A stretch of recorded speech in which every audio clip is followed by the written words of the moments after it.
It is good to see everybody here today.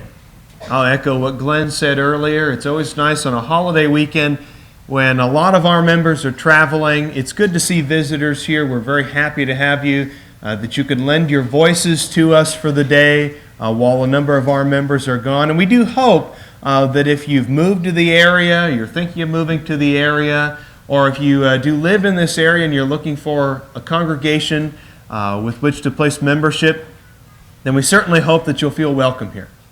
If you'd like to study the Bible with us, if you'd like to dig in a little bit deeper into some of the things that we've considered in our Bible class and in our lesson this morning, then we're happy to sit down and have that conversation with you and present to you the gospel, which is simply the good news that salvation is offered freely to you. Now, I was asked recently by a church member about the Sabbath day. And of course, without being contentious, this church member was simply curious, why is it that we worship God on Sunday and not Saturday? Why is it that of all the 10 commandments, and we certainly keep all the other 10 commandments, at least as that person asked me and considered it, why is it that of all the 10 commandments that the Sabbath keeping appears to be the only one of the 10 commandments that we're not doing? So let's spend some time this morning considering what it means to worship on the Lord's Day, what Sunday really means for us, and if Sunday is supposed to be some kind of a Christian version of the Sabbath day. Put another way, somebody might wonder, if God kept the Sabbath, and the Israelites kept the Sabbath, and then Jesus kept the Sabbath, well then how come Christians worship on Sunday? Why are we the ones who seem to be the break in the pattern? Because, again, God kept the Sabbath when He created the world in 6 days and rested on the seventh day, and therefore gave to us a model or a pattern to keep. The Israelites obviously kept the Sabbath day because it was a part of their law, and Jesus kept the Sabbath day. In Matthew chapter 12, He even calls Himself Lord of the Sabbath. So why don't we keep the Sabbath day? Some have assumed that man's first model for a day of worship is, in fact, found in God resting on the seventh day. Go to Genesis chapter 2 and notice what is said here of God after creation in Genesis chapter 2. And let's notice verses 1 through 3 if you'd like to follow along. Genesis 2, 1 through 3. Thus the heavens and the earth were completed and all their hosts. And by the seventh day, God completed His work which He had done, and He rested on the seventh day from all His work which He had done.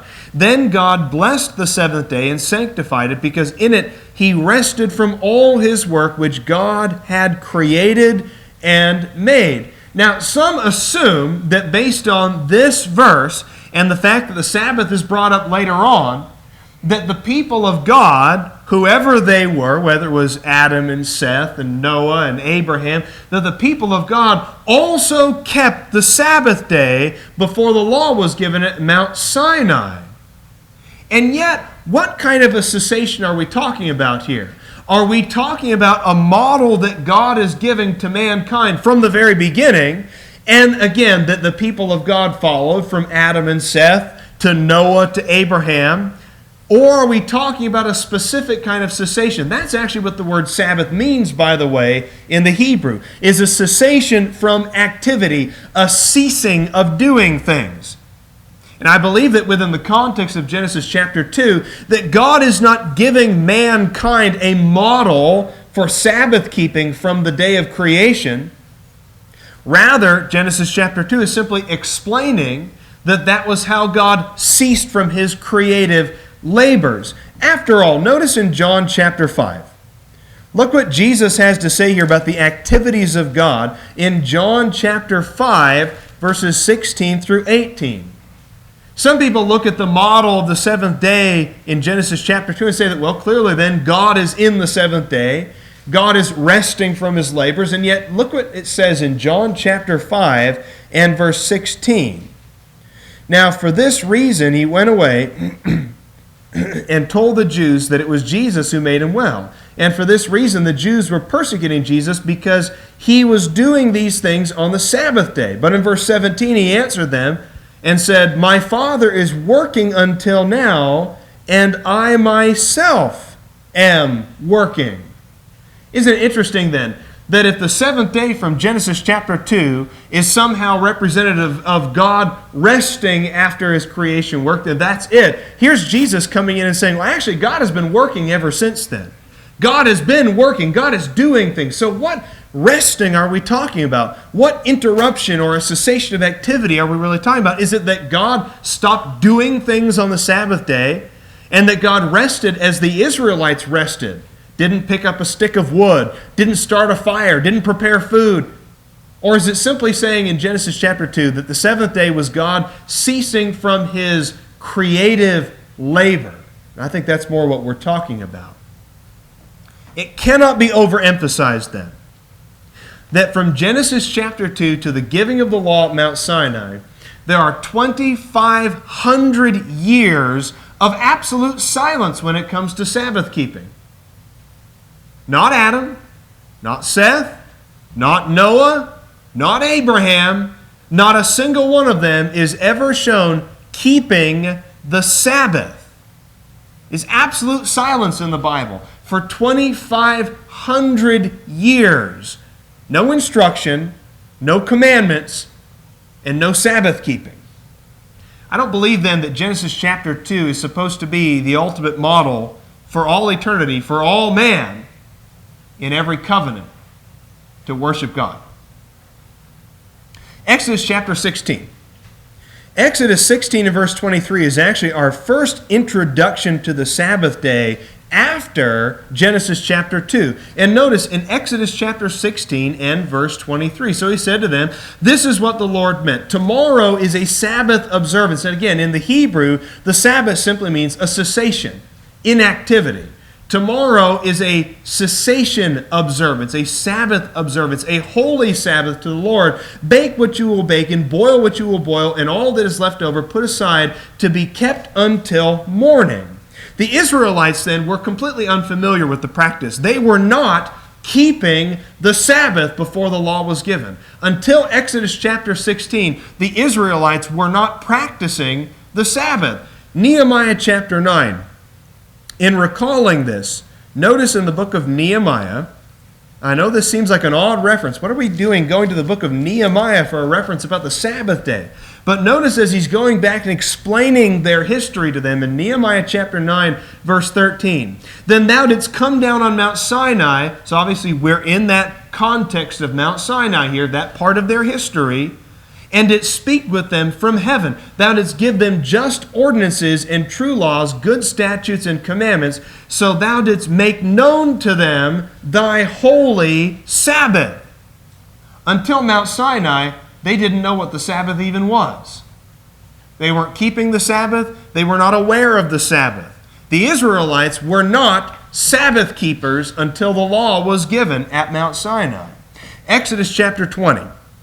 Let's go back to the law here. Notice another passage here. Exodus chapter 20, beginning in verse 8. "Remember the Sabbath day," he says, in the midst of the 10 Commandments, "to keep it holy. 6 days you shall labor and do all your work, but the seventh day is a Sabbath of the Lord your God. In it you shall not do any work. You or your son or your daughter, your male, your female servant, or your cattle, or your sojourner who stays with you. For in 6 days the Lord made the heavens and the earth, the sea and all that is in them, and rested on the seventh day. Therefore the Lord blessed the seventh day and made it holy." Now again, maybe a modern-day Sabbatarian like a Seventh-day Adventist might point to that and say, see, clearly he's going back to the book of Genesis, saying that's the model for obeying the Sabbath day. And we today have to look back at that original model for obeying the Sabbath day. As God rested on the seventh day, so shall we rest on the seventh day. And of course, I'll admit that the connection is made between their Sabbath keeping and the seventh day in Genesis chapter 2, but it is only symbolic. Remember that the book of Genesis was written by Moses for the Israelites in the wilderness, that the book of Genesis is not just a corrective test for misconceptions that they had living in Egypt as slaves all those years, but it was also a text that gave them some context and some background for the laws that God gave them. They were not keeping the Sabbath until Mount Sinai. But when Mount Sinai came and the law was given, Moses wrote the book of Genesis as well as the law to give them some background, an explanation. You are going to start keeping the Sabbath day. You are going to rest on the Sabbath day just as God rested on His seventh day from His creative labors. And a great practical application here. Because I know you're waiting for it. We're reading a lot of verses out of Exodus, and you're waiting for the practical application. Good practical application. We learn a lesson that God is not above purposeful inactivity.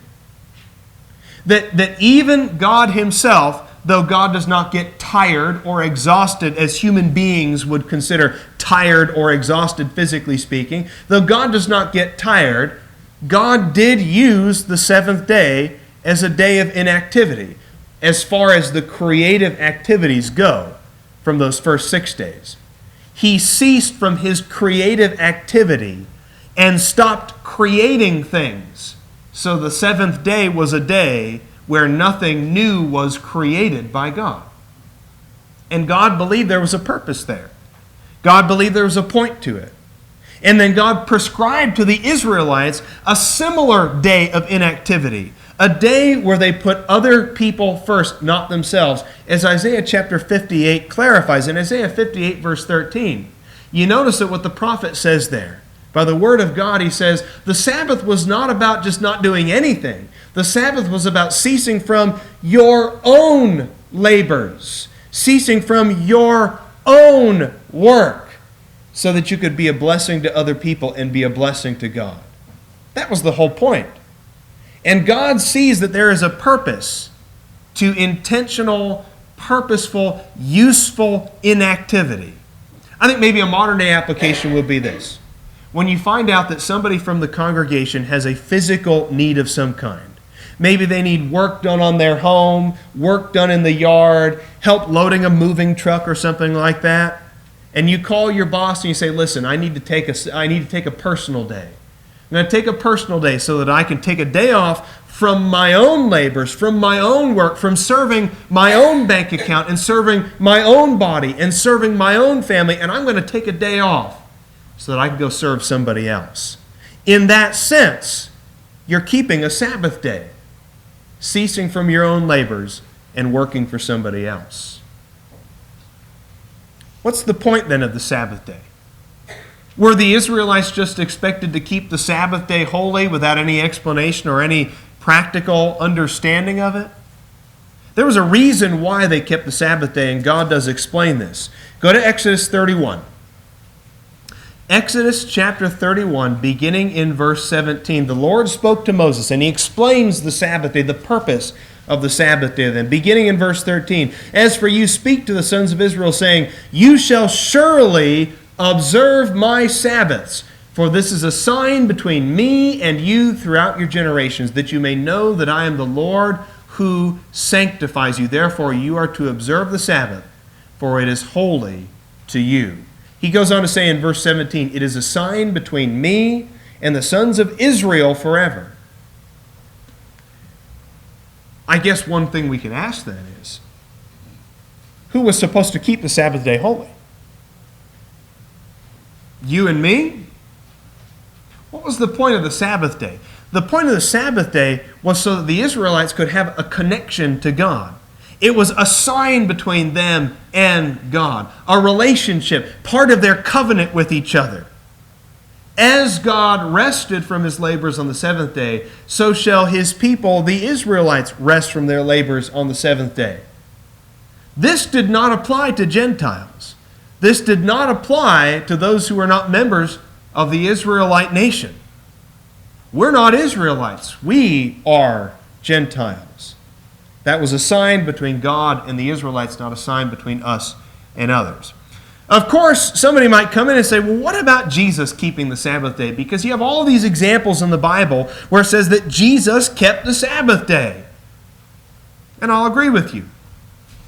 After all, what does it say in Matthew chapter 5? In the Sermon on the Mount, as Jesus is explaining his relationship to the law. He says in Matthew 5, beginning in verse 17, "Do not think that I came to abolish the law of the prophets. I came not to abolish, but to fulfill."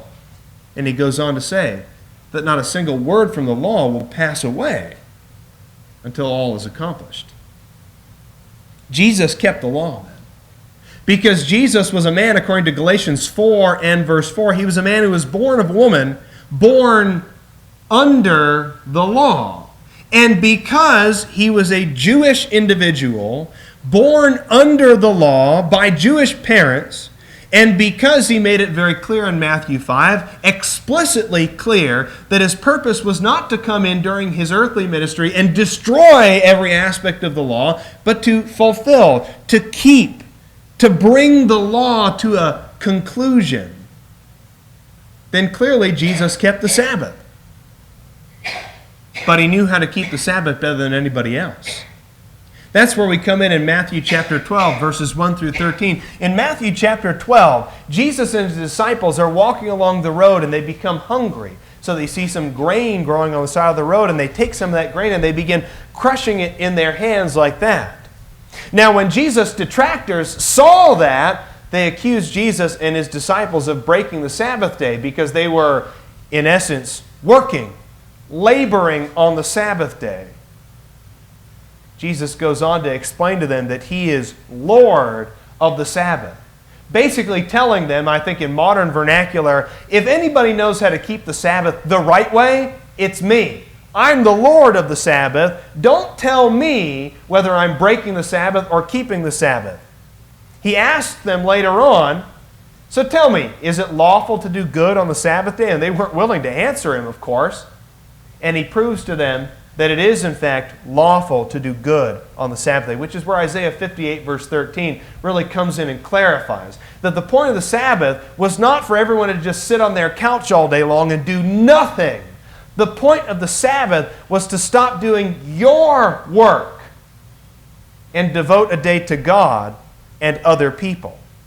So that if your donkey or even your child falls into a pit on the Sabbath day, according to Jesus, it is lawful to do the right thing and to do good on the Sabbath day, to rescue your donkey, to rescue your child, to do good to your fellow man, to serve God in some capacity. Jesus is Lord of the Sabbath. So yes, he kept the Sabbath because that was the covenant under which he was born under the law.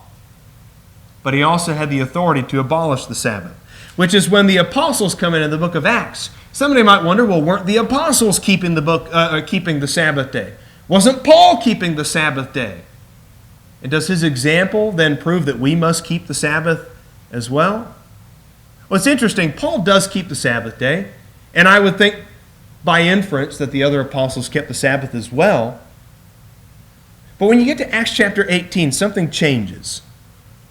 Here in Acts chapter 18, good old Paul, a Hebrew of Hebrews, a Benjamite, someone trained to be a Pharisee who knew the law, good old Paul, in Acts chapter 18, decides to stop keeping the Sabbath day. Look at Acts chapter 18, verse 4. He was reasoning in the synagogue every Sabbath and trying to persuade the Jews and Greeks. But when Silas and Timothy came down from Macedonia, Paul began devoting himself completely to the word, solemnly testifying to the Jews that Jesus was the Christ. And in verse 6, when they resisted and blasphemed, he shook out his garments and said to them, "Your blood be on your own heads. I am clean. From now on I shall go to the Gentiles." And he departed from there and went away. In the book of Acts, the Sabbath is mentioned 8 times before Acts chapter 18. You know how many times it's mentioned after Acts chapter 18? 0. The only other time in the New Testament that the Sabbath is mentioned after Acts chapter 18, the only 2 times are in Colossians chapter 2, verses 13 through 17, within the context of saying that the Sabbath is something that we shouldn't be keeping anyway, that the law is done away with, those decrees that were set against us, that brought death to us, they've been nailed to the cross, totally done away with, and that now nobody is to be your judge regarding a Sabbath day. And the only other mention then is in Hebrews chapter 4, where it uses the Sabbath symbolically, saying the Sabbath is a rest that nobody has entered yet, and that we must strive to enter that rest. Hebrews chapter 4 is not talking about Saturday. Hebrews chapter 4 is talking about heaven. Before Acts 18, yes, the apostles were keeping the Sabbath day. But why? Clearly they were not keeping the Sabbath day because they believed they were still under the law. They were keeping the Sabbath day because they knew it was an opportunity to teach the gospel to potentially receptive ears. So here's the real question. Is Sunday the Christian Sabbath day? I don't need a show of hands or anything because I have a feeling every one of you probably would raise your hand. But how many of you, thinking back in your own language or in the language of other believers, how many of you have heard the term that Sunday is the Christian Sabbath day? And we kind of throw that term around. If we go to church, we're keeping the Sabbath day, aren't we? We're keeping the Sabbath holy. People who believe that we're still under the old law today, at least as far as the Ten Commandments go, that's how they kind of rationalize the whole keep the Sabbath holy thing in the Ten Commandments. They say, yeah, we keep the Ten Commandments, obviously, and when we keep the Sabbath day holy in the sense that we worship on Sunday. But that's usually the best explanation that can be offered. There's not a whole lot of evidence that the Bible offers that Sunday is somehow or another the Christian Sabbath day. I would say even that calling the Lord's Day the Sabbath in any way is anathema. It's a troubling term, actually, when it comes to the Lord's Day. Go to Galatians chapter 3. And notice the attitude that Paul has here regarding Sabbaths or special and holy days. In Galatians 3, beginning in verse 23, "But before faith came, we were kept in custody under the law, being shut up to the faith which was later to be revealed. Therefore, the law has become our tutor to lead us to Christ, that we may be justified by faith. But now that faith has come, we are no longer under a tutor." Go to chapter 4 now and pick up in verse 8. "However, at that time, when you did not know God, you were slaves to those which by nature are not God. But now that you have come to know God, or rather to be known by God, how is it that you turn back again to the weak and worthless elemental things to which you desire to be enslaved all over again? You observe days and months and seasons and years. I fear for you that perhaps I have labored over you in vain." And remember, what's the book of Galatians talking about? The book of Galatians is talking about former Jews converted to Christianity who are now Judaizing and believing that they ought to go back to the law. That's what Galatians is talking about. So when he says that you're observing days and months and seasons and years, he's saying you're trying to bring back the Jewish customs, the Sabbath day, the festival days, the calendar days. You're bringing those things back. You're trying to be enslaved all over again. Romans says the same thing in Romans chapter 14. Romans chapter 14, verses 5 and 6 specifically says, "One man regards one day above another, another regards every day alike. Let each man be fully convinced in his own mind. He who observes the day observes it for the Lord, and he who eats does so for the Lord, for he gives thanks to God." Now he goes on to say, back in chapter 12 and verse 1 of Romans 12 and verse 1, "I urge you, therefore, brethren, by the mercies of God, to present your bodies a living and holy sacrifice, acceptable to God, which is your spiritual service of worship." Think of it this way. We do not keep the Sabbath day anymore because we're not under the law. We prove that from Galatians 3 and Galatians 4. Nobody's supposed to be your judge regarding certain days, Romans chapter 14, verses 5 and 6. So anybody who comes in and says you have to keep the Sabbath day in order to be right with God is violating Romans chapter 14. And Romans chapter 12 and verse 1 makes it very, very clear that when it comes to worship, your life is worship. Your whole life is worship. The life that you give, the service that you offer is your spiritual sacrifice. It is your worship. Your life is worship. But let's be careful. The Sabbath was a day of inactivity, and it was given to a physical nation that had a covenant relationship with God. It is included in a law that, according to Hebrews chapter 8, verse 13, is obsolete and being done away with. There is no parallel between the Sabbath and Sunday. They're not the same thing. They're not the same concept. They're not even in the same chapter. They're not even in the same neighborhood. They're not in the same country. They're not the same thing. Christian worship is any time and any place. Again, Romans 12 and verse 1. Acts chapter 1 and verse 14 describes the Christians they're worshiping. In Acts chapter 1, that they worshiped continually, devoting themselves. In Acts chapter 2, on the day or after the day of Pentecost, in Acts chapter 2, verse 42 through verse 47, that day by day they were continually devoting themselves to the apostles' teaching, to fellowship, to service to one another, breaking bread from house to house. To them, worship and service was not a Sabbath thing, it was an everyday thing. Now, I'm not saying that there aren't specific things that we're asked by example to do on Sunday. I'm not saying that we're not by example commanded to keep certain things. We've done those things today as we're commanded by example to do. In Acts chapter 20 and verse 7, for example, we see by example that the Christians gathered together on the first day of the week so that they could worship and break bread with one another. We know from other passages, such as 1 Corinthians chapter 16, that they did other things together as well, like taking up a collection for the needy saints.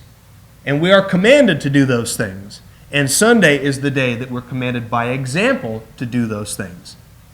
But if you think that Sunday is the singular day of worship, that it has any parallel to the singular Sabbath day, then you don't even understand what Christian worship is.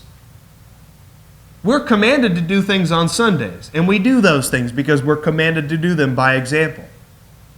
But our worship is not confined to a place, and our worship is not confined to a single day.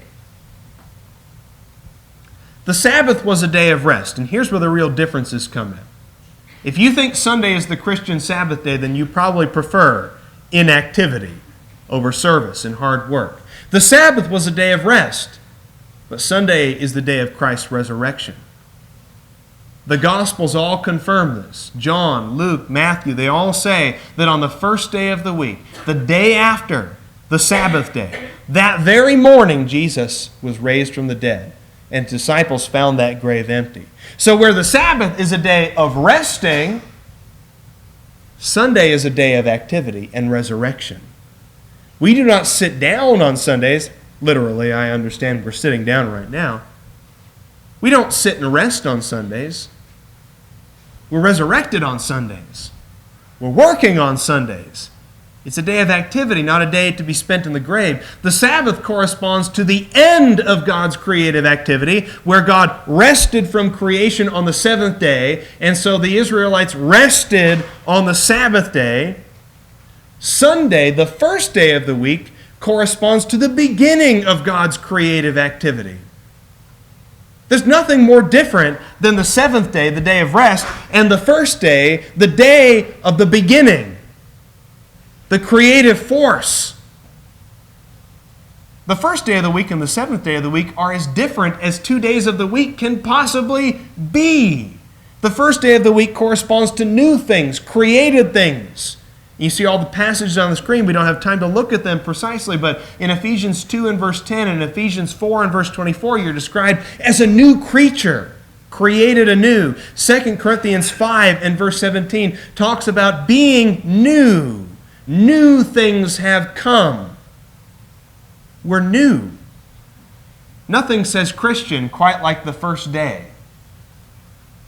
Nothing says Christian quite like the creation. By example, like we mentioned, Christians are supposed to worship with certain activities. We worship on Sundays in this capacity because today is the day our Lord was raised. We celebrate, we remember, and we honor the day of our Lord's death, but we also remember and celebrate the day of His resurrection, which is today. Not only that, but history also gives us some example as well. From the very beginning, Christians worshipped on Sundays. And from the very beginning, Christians considered Sunday to be the day of congregational worship, not the Sabbath day. Justin Martyr, who lived just a few years after the last apostle, said, "Sunday is the day which we hold our common assembly because it is the first day of the week. And Jesus, our Savior, on the same day rose from the dead." And what can be more fitting than that? And if you're worshiping only on Saturday, if you believe that the Lord's Supper should be offered on Saturday, that you believe that the Christian day of worship is the Sabbath day, you're not worshiping as the first Christians worshiped. You're not worshiping as His very first disciples worshiped. And you're not honoring and respecting and remembering His resurrection as the first disciples and Christians remembered His resurrection. So we'll bring our lesson to a close simply by saying that Sunday is not the Sabbath day, it is the Lord's day. Now I know that this lesson was a little bit more complicated maybe than we like to go in a typical lesson, but I have one great big last practical application. And here's the whole reason for the last 30 minutes. You're thinking 30 minutes to get to one point? Yes. 30 minutes to get to one point. If by tradition or common language you have always considered Sunday to be the Christian Sabbath day, I want you to change that thinking right now. I want you to change that thinking. Sabbath means rest. Sabbath means ceasing. Sabbath means stopping. Sunday is not the day of stopping. It is not the day of resting. It is not the day of ceasing. In a couple weeks, we're going to be rearranging our worship to where we're not going to have a Sunday night worship. It's going to be combined with Sunday morning. Part of the reason our elders have decided to do that is to open up the rest of Sunday, not for our own labors, or our own fancy, or our own preferences, but so that Sunday can be a day of activity. So that you can spend Sunday worshiping in the morning, remembering our Lord's resurrection, as we're commanded to do by example, but then to spend the rest of your day not in a Sabbath rest, sitting on the couch and napping and watching football, but so that you can spend the rest of your Sunday doing what Sunday was meant to be, day of service. The Lord's day. It is the Lord's day to be spent in His work, to be spent as He would want you to spend it. To visit our widows and our shut-ins, to see people who are in the hospital or homebound, to have Bible studies with each other and with unbelievers, to have singings in our homes, to be out in the community, being lights, being the salt of the earth. If you still think that Sunday is the Christian Sabbath day, change that thinking now. Because you've got an amazing opportunity now where half of the Lord's day is now opened up to you to spend it as God would have you spend it. To be Christians and workers, not Sabbath keepers.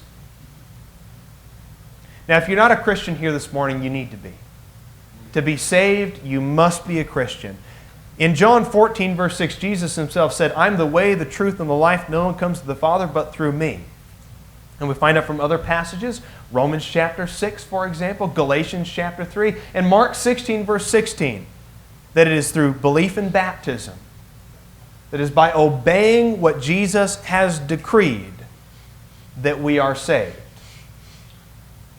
So if you know that you must obey that call now, then please, I invite you to come forward as we stand and sing.